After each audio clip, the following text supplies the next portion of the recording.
Hello everyone, we are live and I've just realised that Adam is not showing up, so just give me 2 seconds.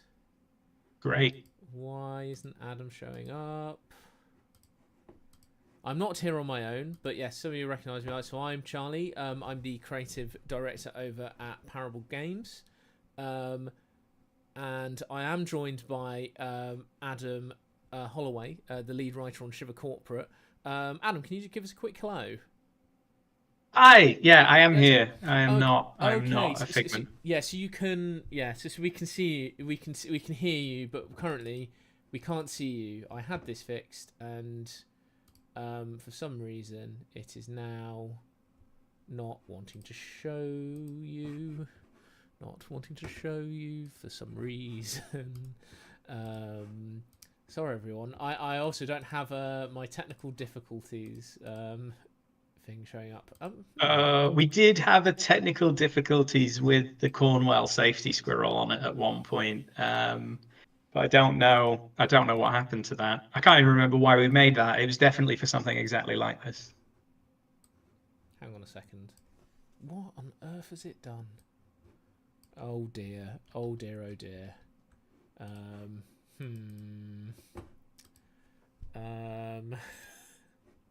Sorry about this, everybody.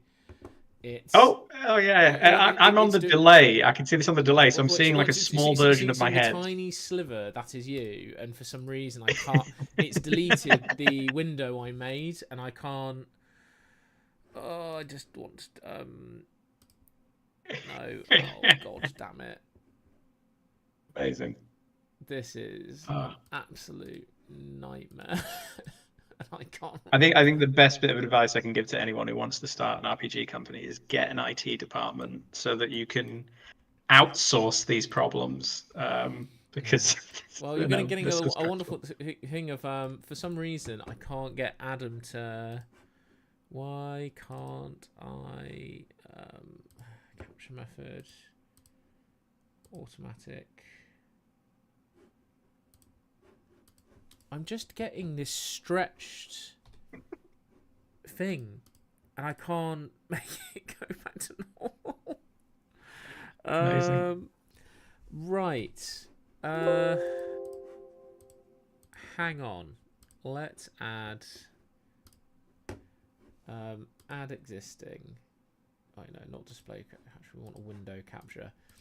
So everyone, this is one of the wonderful things about trying to do stuff live is just our absolutely wild thing. Here's Adam. So we'll get rid of this one. Yes. Here we go. So you're all going to get the wonderful view of how we do this, and I cannot remember how to crop you. Because I'm trying to do this on the fly, which is slightly horrifying. Adam, can you do me a favor and just quickly Google how to crop on OBS? Because yep.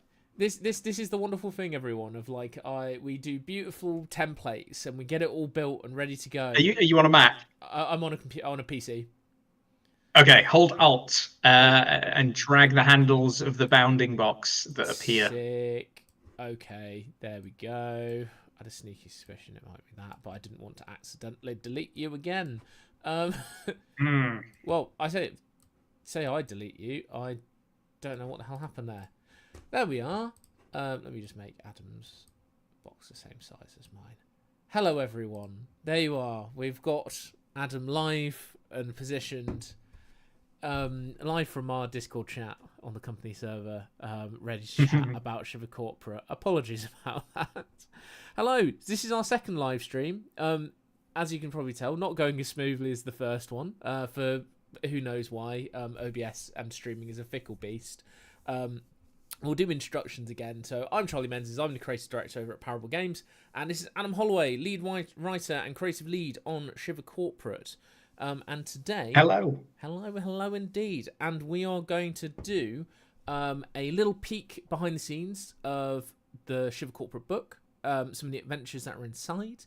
Going to have a look at the cover, and just have a chat about kind of like what we're excited about, that's new and kind of coming in this book, that you're going to be able to kind of pick up soon. So yeah, so Adam, where would you like to start, kind of with the book? I think we've got to start at the very beginning, Wise which choice. is yeah, it's got to be. It's the very core of Shiva Corporate is kind of the heart of any enterprise, any capitalist enterprise, is the unpaid interns. These are the brave little souls that the players will be taking on the role of as they go through all of the different and terrible departments that Cornwell staff with their free and, as we will find out, infinitely replaceable labor. Yeah, no, it's the intern program and just the kind of grubbiness of just being like, hey, get some experience, it'll all be fine, your career will go somewhere, is, I think, definitely something me and you hit up against, I think, when we were kind of getting into the film industry of that before we moved into games, was just this, my brother Barney, who's the business director of Parable, has a thing of, what does he call it? I think he's mentioned it to you as well, Adam. Like working for experience dollars, as he puts it. It's not. He's just like, it's not a thing. It shouldn't be a thing. At least a nominal amount of money should be there. But yeah, it's that kind of feeling of, when a company approaches you with the energy of that, like, you're lucky to have this, and actually this is really good for you, even though it's putting you in a financially precarious situation, is take that kind of energy and dial it up to 11 and add a 500% increased risk of fatality, and you kind of have the Cornwell internship program in a nutshell, I would say. That is it. It's like everything else in the book. We're taking something very real in the modern world, and then kind of turning up the magnifying glass and dialing up to 11 on it. So, a regular internship might be unpaid, first one there, last one to leave, getting coffee for everyone. Whereas at Cornwell, you're performing an alien autopsy because the freezers are full, and it's not even an alien that the company particularly cares about, because otherwise they wouldn't give it to you. They care about it so little, in fact, that they don't even, check that it's dead first. And that is it. And instead of being the first there and last to leave, the interns can never leave because you're all in this wonderful. It's sort of like our own little Area 51 Wonderland, except not very well funded or looked after, because they just don't need to. And that's it. That's the life of the Cornwell intern. The life and very very often the death of a Cornwell intern, Yeah. and then life again. Yeah. I'd say, and then being trapped there as well as kind of like a general theme, is it's something that we definitely work in to the books, and I think editing this one, kind of alongside you, is definitely something I've enjoyed suggesting, is the, asterisks upon asterisks upon asterisks in anything that is vaguely contractual, that kind of gives loophole after loophole to kind of keep you there. It's like, imagine, you're kind of in a pyramid scheme where you're actually trapped in an Egyptian pyramid, but it's just filled with various corporate departments of pure terror, and that is but you're stuck there because your contract is about 100 pages deep, and everything just references dead ends. Is very very much the kind of, it's almost, it's a near occult level of bureaucracy, is how I would describe it. Yeah, it's the layers and layers and layers of hell that kind of build up when the most powerful thing they have is paperwork. And I think we're talking about like these asterisks. There's these little hidden things within the guides that I didn't really notice until we were reviewing them very recently, that you would add during the edit process, where it was a lot of them are the safety squirrel tips. Which you would add in after kind of the security briefing and all of that stuff, and there would be these little asterisks about the price of oxygen increasing and things like that I wouldn't even notice until I was kind of checking it again. So it's been really fun seeing the layers of kind of corporate deviancy that we can bring to it. So in terms of kind of creating our kind of interns and kind of being introduced to Cornwell. So kind of at the start of the book, Adam, like kind of what new things are kind of like being brought in to kind of simulate being in a hellish mega corporation? I think principally the two most important things are both character creation related in a sense. The third most important tool is company jargon, which we have absolutely riddled the book with. Cornwell have their own kind of departments focused on this sort of thing. So with Thoughtopsy was one that we came up with really early on, and we include this language in elements of the book where your players will pick up on it, and it becomes part of it, and it is very embedded in the mentality. So things like Thoughtopsy, or even just the way that Cornwell classify everything that they own under the term of assets, which we break down further in the book. Interns themselves technically fall under that category as a specimen. And then you have the character creation side of it, which I think is the bit you're very excited about, which is that we're bringing new backgrounds to Shiver to suit the Cornwell environment. Wildly different than a lot of the backgrounds you'll find in the core rulebook. These are, I think we're bringing in 6, and they are essentially what was the first department that you ever worked in at Cornwell that physically shaped you as an employee. Excellent. I cannot wait. And it's, yeah, I think we're talking about Cornwell Consolidated a lot as our kind of main mega corporation. Like, this is the thing that we themed kind of the book around, and it's kind of the in-world, like, kind of Shiver universe mega corporation. It's our Wayland Yutani, our OCP, isn't it, really? But I think that the thing that excites me about this as well is that I think it's lining up very nicely to give people a good cathartic experience of that. If you want to take your 9 to 5 that you hate and dial it up to 11, and kind of have some catharsis, slay your middle manager, who just turns out to be an actual demon. This is the expansion, I think, that is going to kind of allow you to kind of play in that space of kind of going down Office Space via the Evil Dead, if that's something that really interests you.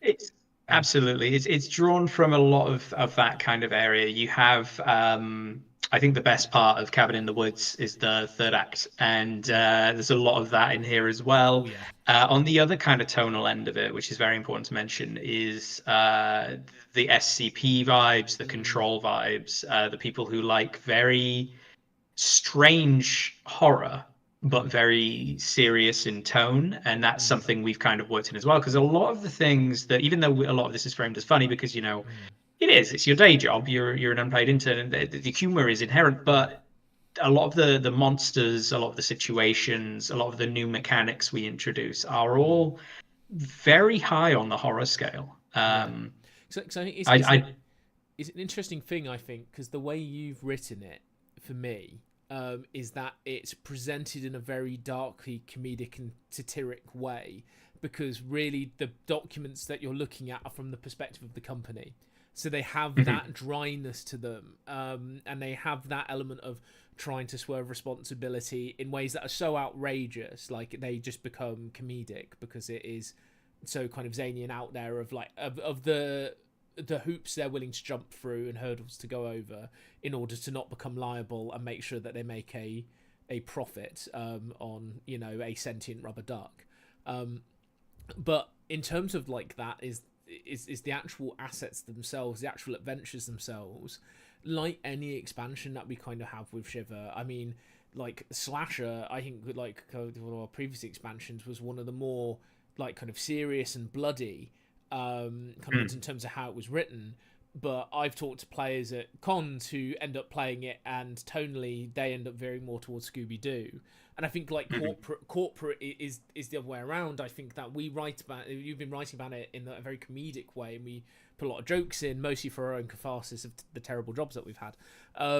But it can be played very, very seriously. Like, you can kind of get that much darker undercurrent of like kind of corporate horror and explore that as well. So it's, as with anything with Shiver, it excites me because it inherently has that flexibility of that really we're bringing a specific tone to it in terms of like how we want to write about it, but in terms of how you and your play group like kind of approaches it, you can really play around with that seriousness to absurd dial as much as you like. And I think Control, I mean, we're just going to keep mentioning Control every time we do a stream, aren't we? Because we love it so much. Oh, yeah. I think Control is spectacular for that as an example. We haven't played it, go play it. It's wonderful. But it definitely has that line of being like the things inside the kind of the oldest house are scary. Like there is a serious element to them, but there is this layer of kind of bureaucratic absurdism to it, of the kind of layers of paperwork and organization and sometimes the nature of the strangeness and how it's come about does generate some humor inside like a very dark capsule of a world. So yeah, no, I'm very interested to see what people do, as well as whether people stick with Cornwell or they use this as their own bouncing board for creating their own evil corporations. I really want to see what someone's version of a Wayland Yutani is in their brain, or a like an Aperture Science. I think that's going to be really fun, and hopefully we'll give people the tools to do that.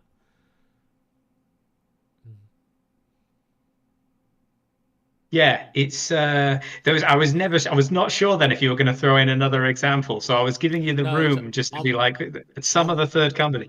I'm a giant of rambling, Adam. I'm sorry. I was just looking I was looking pensively up to the sky, like I was going to make another point, but no, it's okay.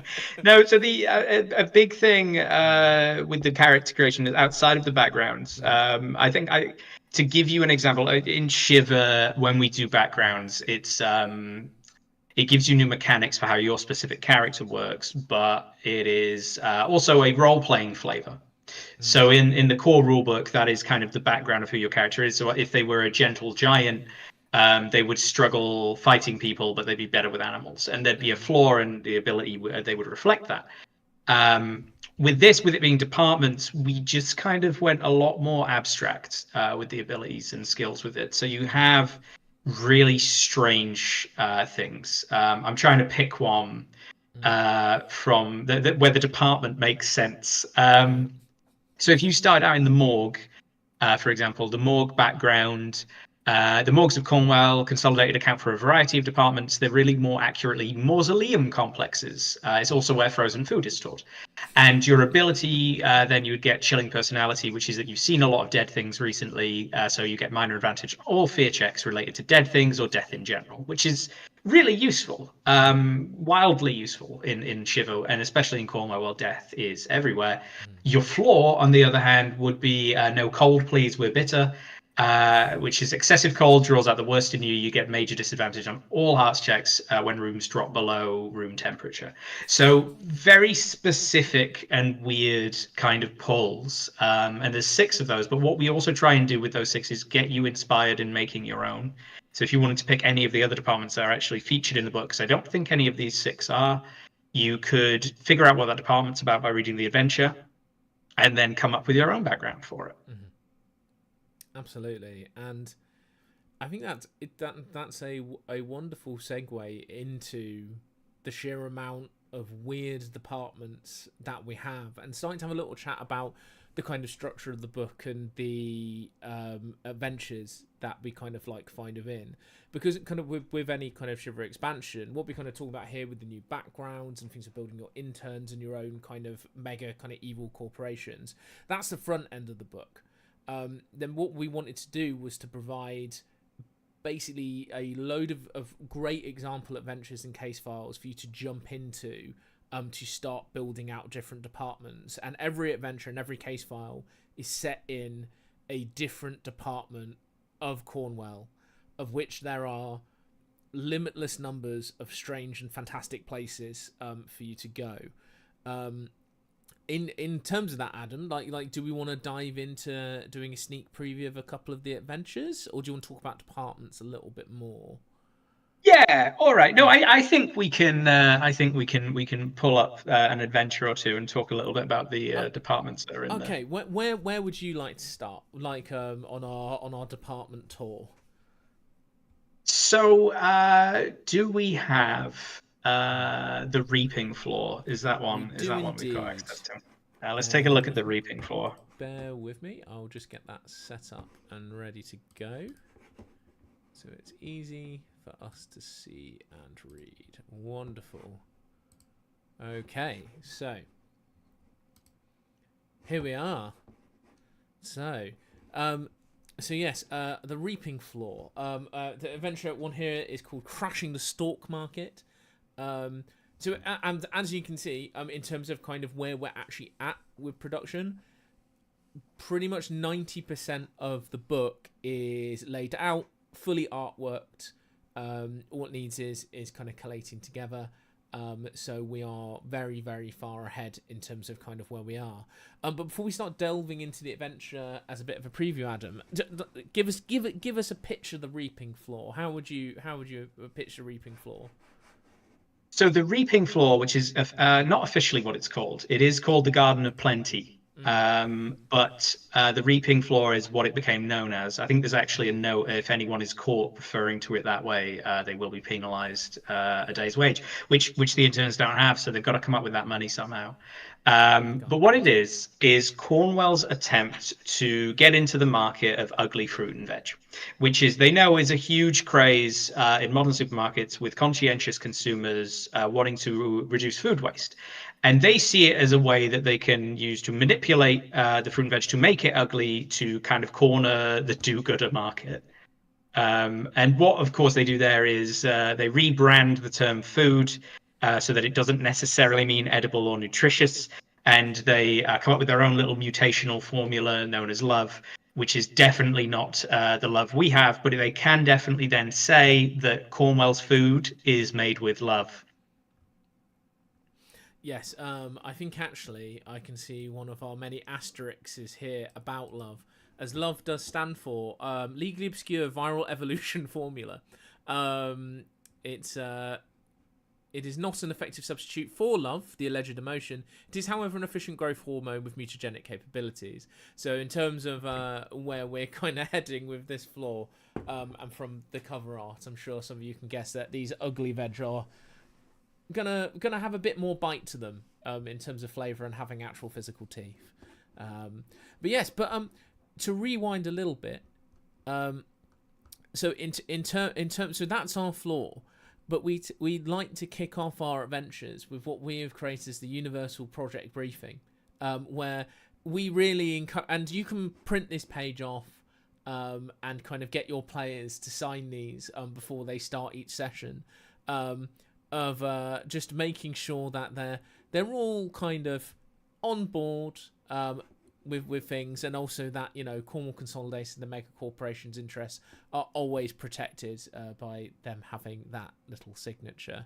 But yeah, so that's our Garden of Plenty, and yes, and this is our first example of a extract from the Associate's Handbook, a older guidebook for Cornwall, where we have had Ben do some retro futuristic artwork for us, giving it a very like 1950s vibe.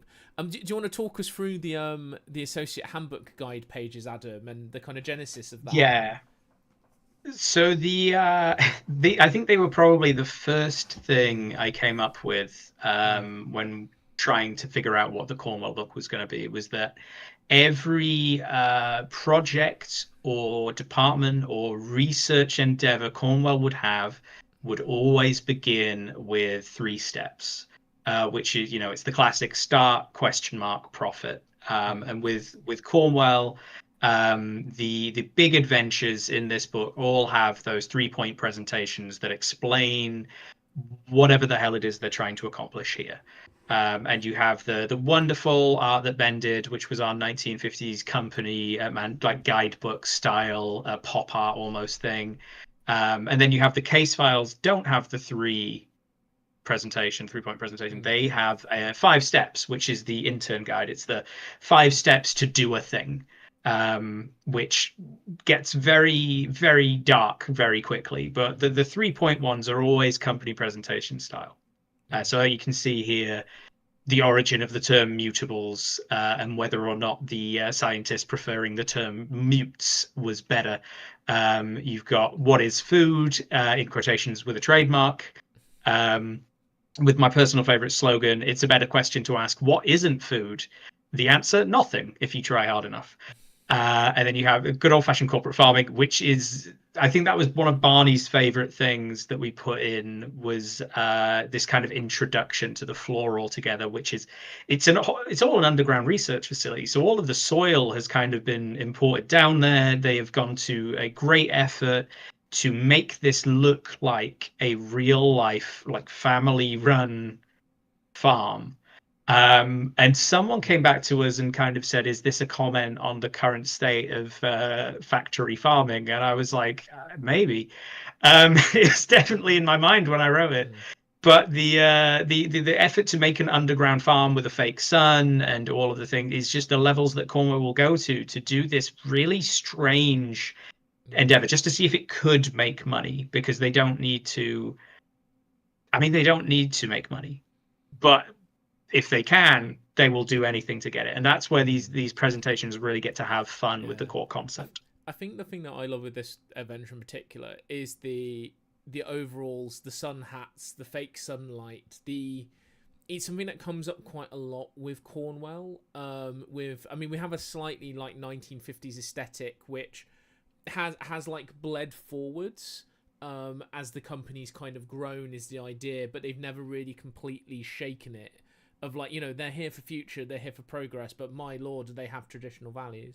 And I think with this one, when I look at this and the way I imagined Plenty when you kind of pitched it to me, is it's not even a traditional family-run farm. It looks like, on the surface, it looks like the cartoon impression of a farm. The bright red barn with the white edging, the overalls, the sun hats, the kind of like big graphics. It almost feels like the petting zoo equivalent of a farm, where you're kind of giving that red barnyard aesthetic on the front of it, when actually what's behind it and under the ground is way darker than kind of what a family run farm kind of actually is, because this is, after all, a mega corporate run farm underground.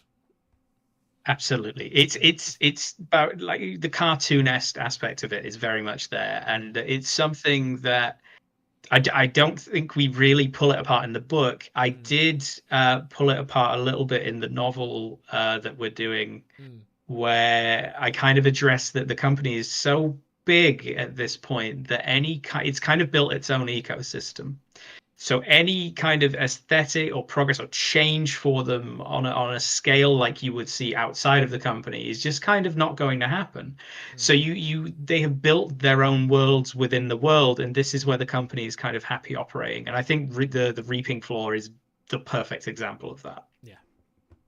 Excellent. So now, do we want to, before I scroll onwards, do we want to delve deeper into the reaping floor, or is this enough of a preview? Do we want to potentially spoil what is within the reaping floor? I think we can leave that. I think we can pick another floor from the roster and do a quick dive in. Okay. So do you have somewhere you'd like to look at? Oh, I think I would like to have a look at what the HR department's up to. Because this is one of my particular favourites. It is something that is very close to my heart, as Adam knows, as I think he very much appealed to me with this one. If that the HR department isn't a normal HR department. It has long since fallen to the ways of Mad Max Fury Road and become its own apocalyptic society, as basically Cornwall made an entire business park style city for HR to exist in underground. However, HR very quickly factionalized, ruined some of the technology down there, and now they exist in warring factions, fighting in definitely not Thunderdome. I think, was it the Dome of Deadly Debate? I'm trying to remember. The debate dome. Yeah, Debate dome. Yes, where we have casual shirt Friday axe wielding maniacs versus employees using ties as headscarves. Yeah, the easy riders on their office scooters and the casual Fridays, two of the factions vying for control. Oh. Yeah. If I scroll down a little bit, so into the debate dome, there it is. Yeah, so it is. Again, we have our project briefing, and in the wise words of HR, if all conflict resolution methods fail, violence is always an option. And the HR here and in a lot of actual businesses wakes up every day and chooses violence. It's I think this one really appeals to me because it's one of the rare Shiver adventures where there's some sci-fi elements to it, like, for sure. But really, the enemies are just people who have just completely gone off their rocker in a strange little bubble of a world that really they've made for themselves. Yes. So it's just such a wonderful kind of canvas for doing weird characters and creating weird characters, especially with the kind of main factions. Do you want to break down who the factions are, Adam, and kind of potentially reveal some of your thoughts on office politics? My relationship with HR becoming very clear.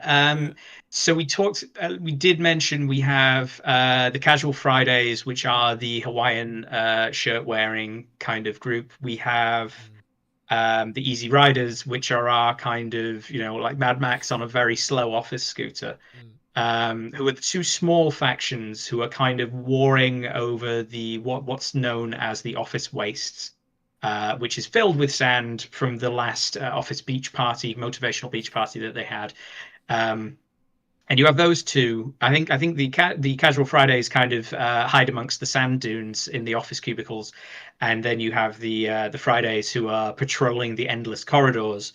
But the main kind of bulk of forces, the two biggest factions, are the Pizza Party Police, who are I probably have a very soft spot for, and I believe the legal discriminators. Is that what that is what we call them? Yeah.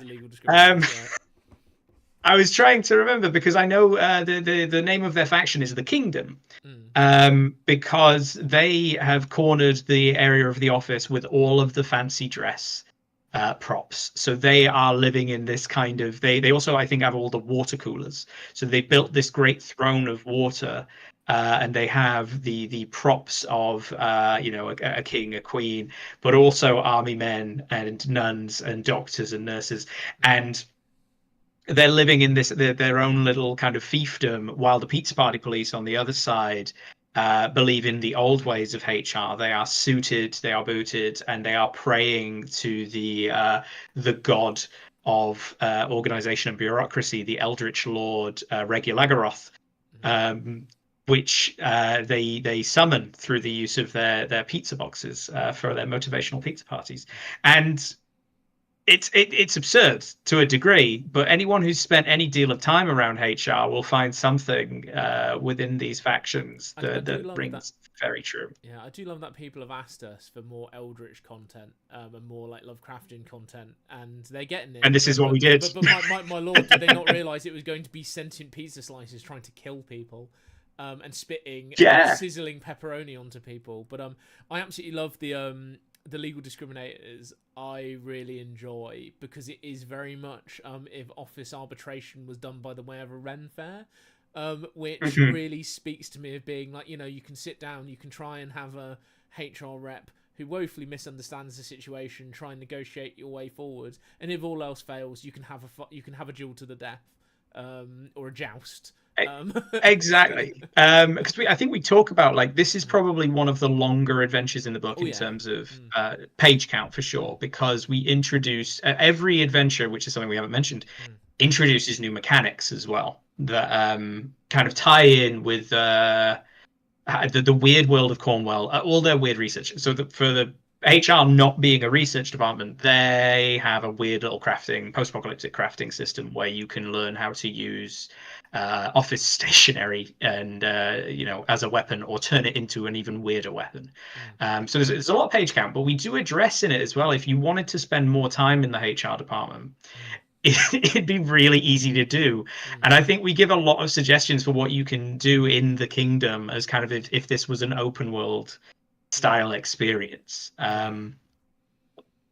Yeah, I think it is one of the events that I really enjoy for that, and I think, to be honest, like the Reaping Floor is quite similar in that it's a big environment world where you make suggestions of like kind of how you could expand it, but the HR world, I keep calling them worlds because they feel that way, because they're technically floors, they're departments, but they are so ludicrously big in terms of like this one is basically a kind of imagine almost like a small city is kind of what it feels like when you're kind of reading through and traversing and kind of literally traveling across it, trying not to get attacked by a man in a Hawaiian shirt and be ambushed with like a stapler.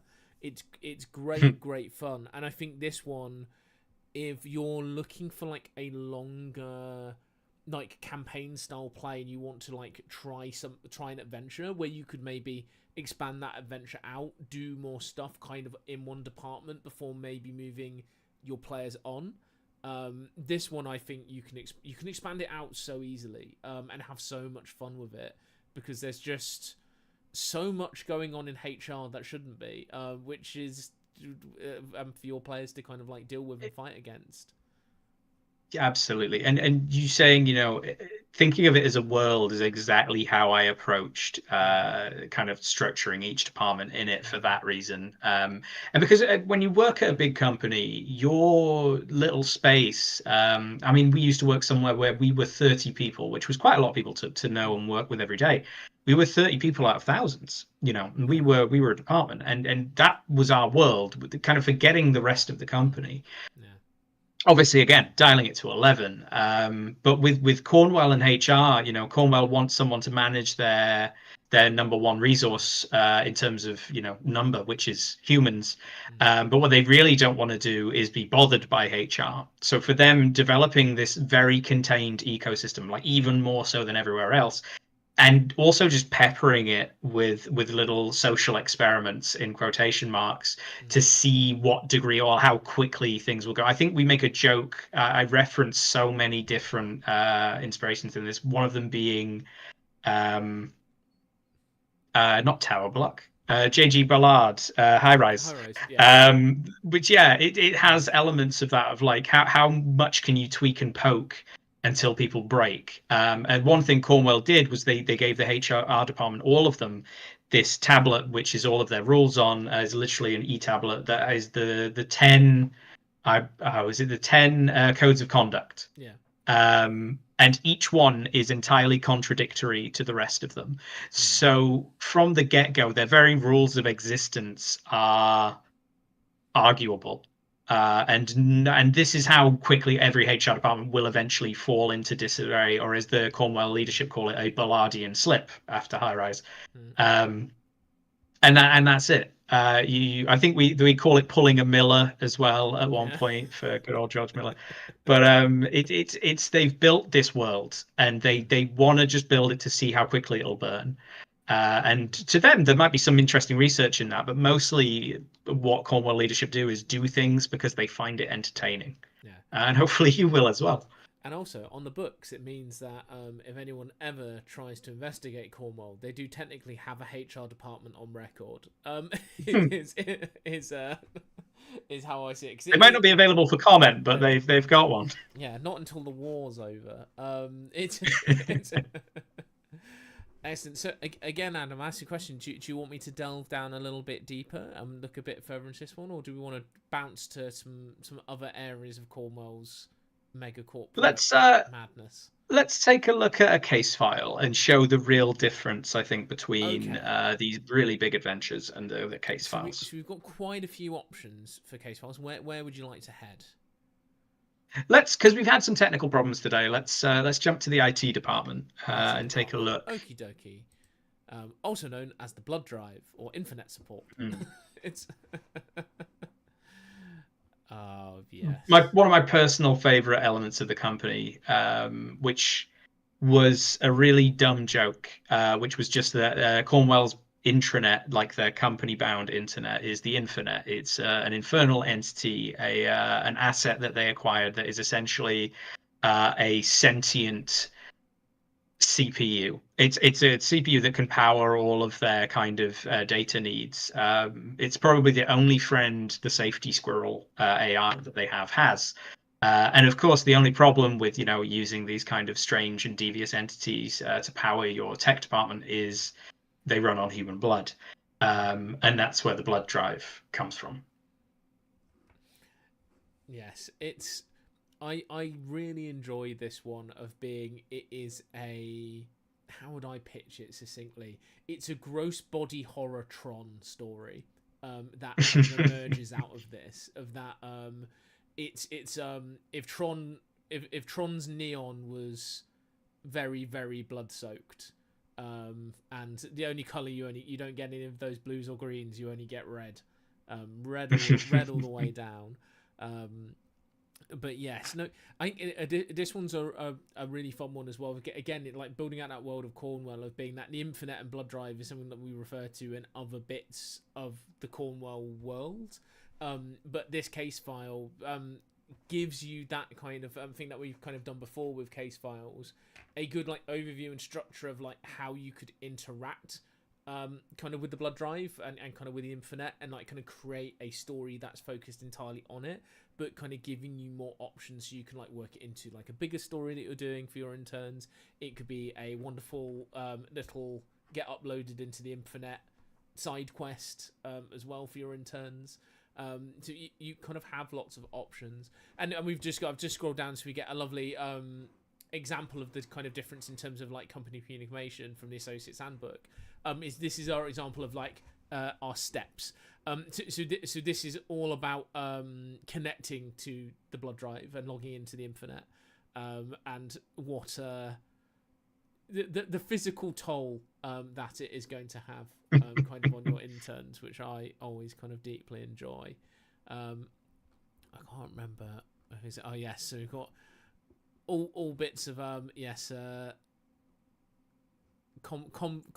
we've done drafted conversations between you and your thing, and here is our glowing blood drive. So these are your standard PCs that you will find within Cornwell Consolidated for the most part, all powered on intern juice. Mm-hmm. I've realised we've not really talked about Safety Squirrel yet. And that he does feature in pretty much every adventure and story in some capacity. No, we haven't. So that's probably the other half of the kind of the more technical side of Cornwell that we haven't really addressed. Because obviously, if all of the computers and the IT system is run from this one, terrible blood drive.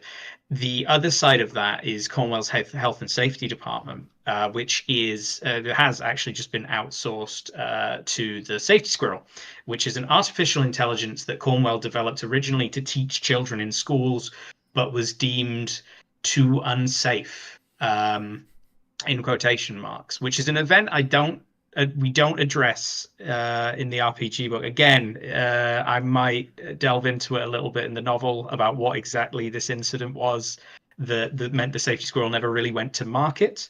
But whatever happened after that, it is now the number one kind of chaperone and, in some senses, senior leadership in pretty much any facility where the number of interns make up more than 50% of the population, which is when Cornwell deemed it safe enough to have the Safety Squirrel installed there. Any less than 50%, and it could kill someone more important. Because one thing about the Safety Squirrel is its definition of safety is very flexible. Very, very flexible, and I think Safety Squirrel definitely escapes in different parts of different adventures, and there's kind of clues to it throughout the book I feel that there is a lot more going on with the safety squirrel than would appear from the kind of cartoonish grin of that being pretty much a fully sentient AI. Safety squirrels has its wants and its needs as much as anyone in senior management, and can be surprisingly ruthless about how it wants to get it because it's learned from the best.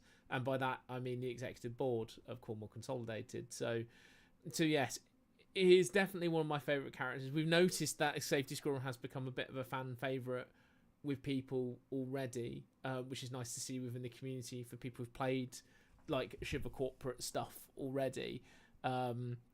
He also has a voice now, which premiered at at the Shiver Epic event of that. I have done a voice for Safety Squirrel, which I don't know whether it will ever see the light of day again.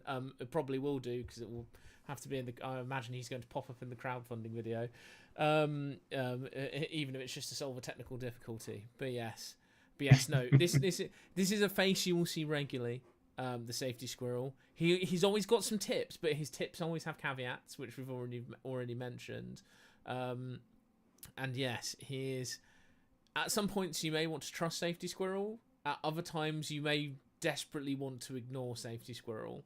And I think that is going to be a big crux of tension for your players, is actually deciding, is company advice a good thing to follow at points, or is it a bad thing to follow?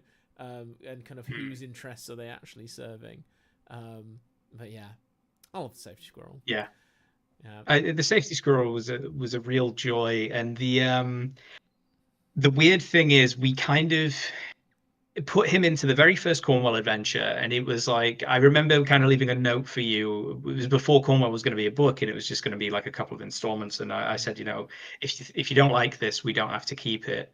And then he just became integral to so much of the book, because it's a little 2D image we have of him there.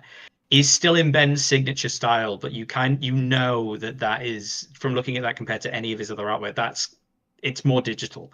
It is not, and that's kind of how he looks in the real world as well. And I don't think we've addressed it, but in every adventure we give him, Cornwell's approach to giving him a new design is they give him a different hat.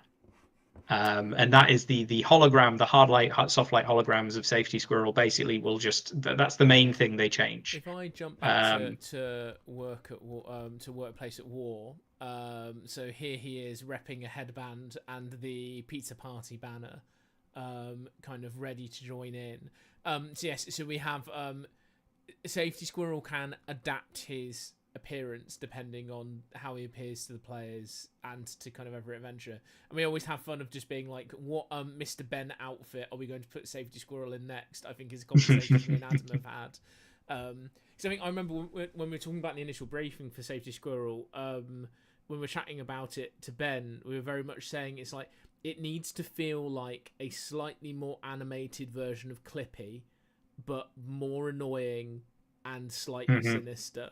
And this is where Ben landed, and we absolutely love him. I think he's great. He is adorable, he's a real, but also mistrustworthy. Yeah. He continues like a really strange trend, I think, of animal-styled murderers that I seem to bring to Parable, and you do as well, because the mascot in the core rulebook, there's a long lineage of sinister anthropomorphic animals with Luffy Shiver. the Lion, yeah. No, so there's a fun little side fact for hardcore Shiver fans.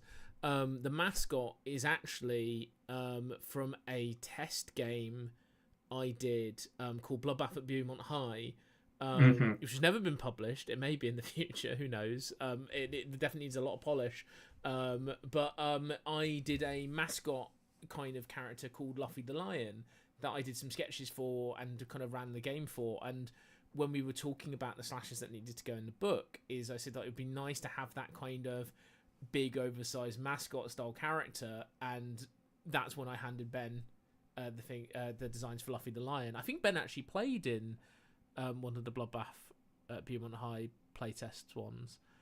He very well might have, because it was around that time that things were developing, and you were kind of bringing him on board. I remember because I heard a lot about it. And he's a wonderful bit of art in the book, and I think Matt recently discovered him and used him as some promotion for our UK Games Expo. Come to the booth kind of artwork with that terrifying lion with a baseball bat.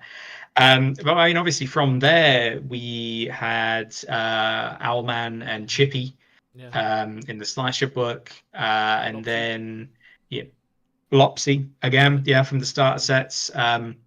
Lopsy, I think, being the only one that's like has a definite human element to them. And then the safety squirrel has been a real joy, because we decided very early on, like, there were a few things we did, and we knew that the last adventure in the book, the last big adventure, would be safety squirrel focused, which was really, we knew we were building to, even though it doesn't feel like you're building to the end of a safety squirrel, arc or story, there's still a lot of mystery to him. He just is very focal in that kind of in animatronic endangerment, which is it's an adventure we probably won't share with you today, because we have social goals where we reveal things, and I think some of the artwork from that one is really fun. So we'll probably sneak that out later on. But we were talking about having to design his costume every time, the safety squirrel. The other thing I think we had to plan out every time was in Shiver we always do rough character guides. How do you make a new character? What is the new thing? And so for every Cornwell adventure, you don't need to make a new intern, but what you do need to do is decide why your intern is being sent to this department as a punishment, because you're never sent to a new department in Cornwell for good behavior. So each adventure has a random roll for how you ended up here. So one of the first things we did with Cornwell, I pitched all the departments. We talked about that. Charlie and I wrote out what the hat would be for Safety Squirrel and if he had a prop or not. And then I sat down and wrote, I think, all of the 5 steps and 3-point plans I did. But I also wrote 72 reasons that you might get fired in Cornwell and move departments. No, I wrote 76 in one sitting, and so each adventure has 6 of those, which I think you can show. Oh yeah, here we are. Character ideas. So just for example, of like, what transgression did you make at Cornwell at the Cornwell company to end up placed on this floor? So our first one is, you put your fist for a wall in frustration, but due to a tax loophole, that wall was technically your superior. So you have now been sent to HR as a punishment. I very much enjoy, you showed 3.75% less company spirit last quarter, and that cannot stand. That was a good one. I always like the strange, because I got to do things like, you arrange the vials in poisons and antidote storage by color, and your supervisor was colorblind. There's a lot of, because it's not always the interns that get hurt, and just because you're an intern here at Cornwell, as we found out during our recent mass epic where 60 people tried out for the Cornwell internship program, just because you're there doesn't mean that you're doing a very good job. As sympathetic as you are, you are definitely underqualified. I don't know about you, Charlie, but I have my certificate of adequacy from Cornwell, so I know that I can handle it. But even so, I'm likely to make a few mistakes. Yeah, I do not. I am firmly below adequate. Yeah, I am needing review. I think on these ones as well, one of my favorite kind of things is, I always noticed it's the luck option, is you swing for the fences in terms of like doing the craziest one. And this one is, you've learned the lesson when a lab rat asks for your help that it is not wise to listen or arm said rat with a knife. If I tell you what, if people like and share this one enough, like, we'll put knife rat somewhere. I'll make a knife rat. like it's, get knife rat in the game. It's a good one. it was a real joy writing those. In fact, the whole book has been really fun, and I don't think it's like anything else we've published in terms of like reading it back, or in terms of just the places we go to, and like you say, just swinging for the fences with weirdness within a world where it makes sense.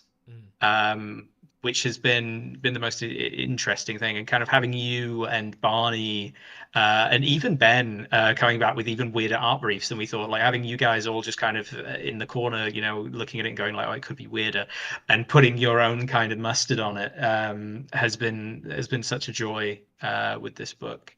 Um, I know we're getting towards like end of time with the stream. I want to just quickly mention, because we introduced it at the beginning, and I think the other important intern mechanic, which we can't show because it's one of the sections of the book that isn't laid out yet, is because it's an enclosed ecosystem, you know, and because it's so dangerous, and we've talked about it a lot, interns are going to die.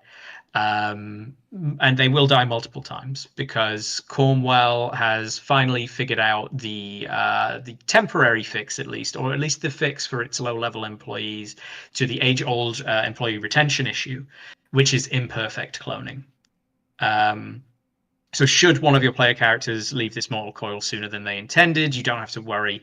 It's more like an unpaid break from an unpaid job, and they will just have to take a spin in Cornwell's prototype cloning vat. And the process that we have for that is officially called sloughing, or plopping, in which case you are splattered back into the world, probably with some negative effect, because you know this is imperfect cloning, and we trialed this system. We got to mechanically test it out at that internship tryout game we talked about, where we took half of our genetic whoopsies and let players run wild with them, to the point where an entire play group was suffering from let me see if I can find the actual name. No. Um, I'm not going to read that out loud. But it's who's that intern? It's blank. Damn it. Which is sometimes the science of cloning is less science and more art, like finger painting or performing brain surgery with a paintbrush. Sometimes you get a smudgy Picasso, and other times someone's speech cortex is ruined. So the player can only speak their own name, which will give them major disadvantage on any hearts checks, and any enemies attacking them in close range will be put off by this strange demeanor and will have minor disadvantage to hit them. So it's you know, it comes with its own benefits, but that player character is now stuck saying their own name. And when you have an entire player group who can only repeat their own name, and if they've been cloned enough, that name might have got warped and changed as time goes on. Things get very hectic and very strange very quickly. But it's fun introducing new ways to overcome death while maintaining your character, but doing it in a way that gives you something. Yeah, and in some cases, encourages you to throw yourself towards death. There are definitely players who, when they found themselves repeating their own names, basically just ran at enemies or were sacrificial lambs, so then they could get a new genetic whoopsie to reshuffle reshuffle their deck slightly, as I would kind of put it, genetically, which was always like very, very fun. Yeah, and I think it's definitely something that I really enjoy with this, of that, like, because SHIVER can be deadly, and a lot of the stuff kind of within Cornwell is deadly.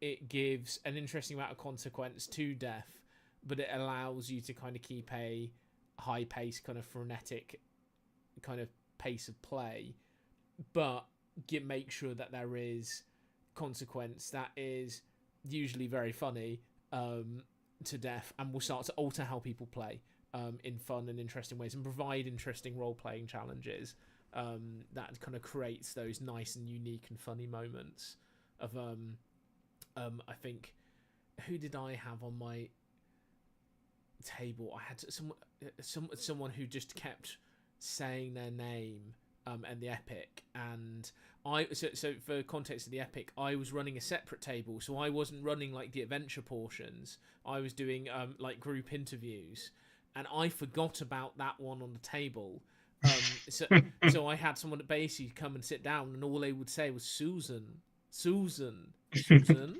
Susan, and I was like, I don't know what's happening. But then I did eventually remember, and I was like, oh, okay. It was, yeah. It's, yeah. Yeah, he's suffering from a brain boop, which is the technical Cornwell term for the genetic whoopsies that affect the mind. Yeah. Mind, yeah. Um, it was an absolute joy to see that mechanic kind of practically, because when you're building RPGs, and a lot of if you look at the Gothic expansion and all of the wonderful backgrounds and archetypes we added, you're kind of aiming to give people things that they will use for a very long time, so they scale. Whereas in Cornwell, we've had kind of the joy of like, how do we reflect this kind of very temporary corporate job situation? And it's like we let them die, and then we resurrect them and make them worse. And you get, it's not permanent, and you can be more extreme and almost in a way imbalanced with it, because it's ultimately going to be chaos. It's going to be very hard to game the system, and even if you do, it might just get worse. So it's been it was a really fun another enclosed ecosystem that we get to play in. Excellent. Well, I don't know about you, Adam. I'm really excited to get my shirt and tie on and start my internship really, really soon. But yeah, Yeah.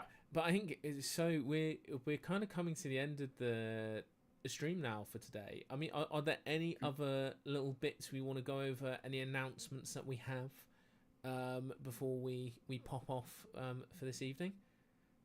So there's just a couple of things. We are launching on July 9th. July 9th? No, we're not. We're launching on July 29th. The end of July is, I think, roughly when the campaign begins.